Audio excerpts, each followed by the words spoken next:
பச்சை பயிரை வச்சு ஒரு கீரை கடையில் பார்க்கலாங்க. இந்த பாலக்கீரை உடம்புக்கு ரொம்ப நல்லதுங்க. பச்சை பயிரும் உடம்புக்கு நல்லதுங்க. வாங்க இது எப்படி செய்கிறதுன்னு பார்க்கலாம். நம்ம சேனலுக்கு அப்படியே ஒரு லைக் பண்ணுங்கள். பச்சை பயிறு இதை வச்சு நம்ம கீரை கடையிலாங்க. இது பாருங்க, இதை கொஞ்சம் வறுத்து எடுத்துக்கலாம். என்ன கீரை கடைய போகிறேன்னு பார்த்தீங்கன்னா, இது பசலைக்கீரைன்னு சொல்லுவாங்க. இது பச்சை பயிர் போட்டு கடைஞ்சோம்னா அவ்வளோ நல்லாயிருக்கும். இதை நம்ம கிள்ளி எடுத்துக்கலாம். இந்த பச்சை பயிரை வறுத்துக்கலாங்க. வறுத்து வச்சிட்டோம். ஒரு ஸ்டீல் பாத்திரங்க, அதை வச்சுட்டோம்.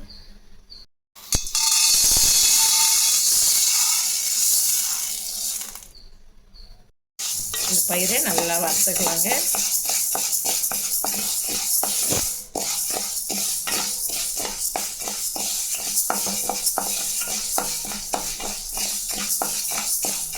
இதை நம்ம வெயில் நாளைக்கு செஞ்சு சாப்பிட்றது நல்லா உடம்புக்கும் நல்ல குளிர்ச்சிங்க. இது வாரத்தில் ஒரு நாளைக்காவது பச்சை பயிறு கடையில் செஞ்சு சாப்பிடுங்க. வேச்சு சுண்டலும் போடலாங்க, உடம்புக்கு ரொம்ப நல்லது. இது நல்லா வரப்பட்டுச்சுங்க. இப்போ நம்ம கேஸ் ஆஃப் பண்ணிக்கலாம்.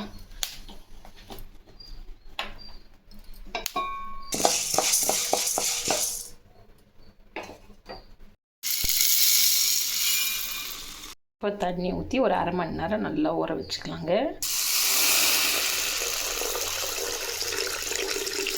கழிச்சு நம்ம இதை குக்கரில் போட்டு வேக வச்சுக்கலாம். அது ஊறாங்காட்டியும் இந்த கீரையை நம்ம கிள்ளி எடுத்துன்னு வந்துடலாங்க. பசலைக்கறியை கீரையை நல்லா கிள்ளி எடுத்துட்டோம். அதோட காம்பு எதுவுமே மாட்டுக்கு போட்டுடலாம். நம்ம கீரை காம்பு போட்ட உடனே நம்ம மாடு சாப்பிட்டுச்சுங்க. தர்பூசணி தோலும் சாப்பிட்டுங்குது. நம்ம வீட்டில் புதுசாக வாங்கின மாடுங்க. இது போன வாரம் தான் வாங்கினோம். இது கண்ணு போட இன்னும் ஒரு 15 நாள் ஆகுங்க. நம்ம போய் சமைக்கிற வேலையை பார்க்கலாங்க.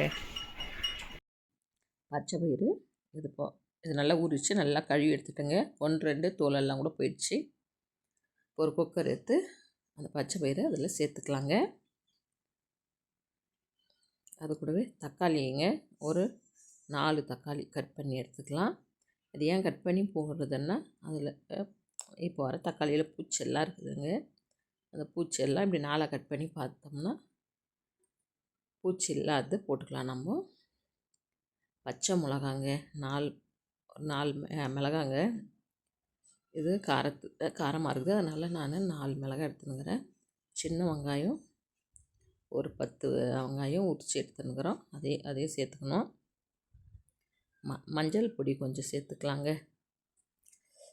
இந்த பச்சை பயிறு நம்ம சுண்டல் போட்டு சாப்பிட்டா கூட உடம்புக்கு ரொம்ப நல்லதுங்க. காலையில் ஒரு வயிற்றில் பச்சை பயிறு சுண்டல் போட்டு சாப்பிட்டுக்கலாம். தேவையான தண்ணிங்க, அந்த பச்சை பயிறு தக்காளியெல்லாம் முழுகிற அளவுக்கு இப்போது மூடிட்டு நம்ம கேஸ் மேலே வச்சுக்கலாங்க. இப்போது கேஸ் பற்ற வச்சு ஒரு 2 விசில் வந்தால் போதுங்க. இது நல்லா இழஞ்சிடும். ஏன்னா நம்ம வறுத்துட்டுருக்குறோம் பச்சை பயிறு. இது பாருங்கள் எப்படி நல்லா வெந்து போய்க்குது. இது நம்ம கொஞ்சம் புளி போட்டு கரைஞ்சிக்கலாம். நல்லா இந்த பாலக்கீரை நல்லா நம்ம கிள்ளி வச்சிட்டோம். அதை நல்லா கட் பண்ணி எடுத்து தண்ணியில் அழைச்சி வெடிகட்டி வச்சுருந்துச்சுங்க. அதையும் சேர்த்துக்கலாம். இது ஒரு கொதி வரட்டுங்க. இந்த கீரை இது ஒரு கொதி வந்த பிற்பாடு நம்ம புளி கொஞ்சம் சேர்த்துக்கலாங்க. இதில் கீரை நல்லா வெந்துடுச்சு பாருங்கள்.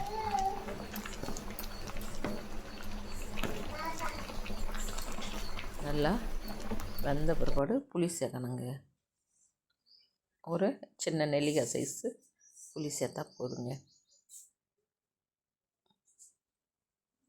இது களிக்கு சாதத்துக்கு எல்லாம் நல்லா இருக்குங்க.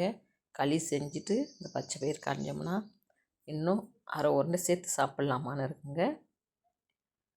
ஒரு கழிச்சட்டி எடுத்துக்கலாங்க. இந்த பச்சை பயிறு அதில் ஊற்றி தண்ணி வெடிகட்டிடலாங்க. வெடிகட்டிட்டு நம்ம நல்லா நைஸாக கரைஞ்சிக்கலாம். உப்பு போட்டு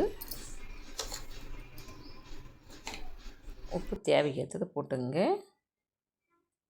நல்லா நைஸாக இது போல் கரைஞ்சிங்க. நம்ம வெடிகட்டி வச்சுருந்தா தண்ணியும் ஊற்றிக்கணும்.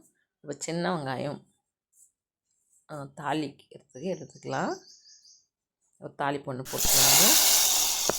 நல்லா சின்ன வெங்காயம் வதக்கி போடவே நல்லா கம்மன்னு ஒரே வாசனைங்க கீரை குழம்பு. நீங்களும் ட்ரை பண்ணி பாருங்கள்.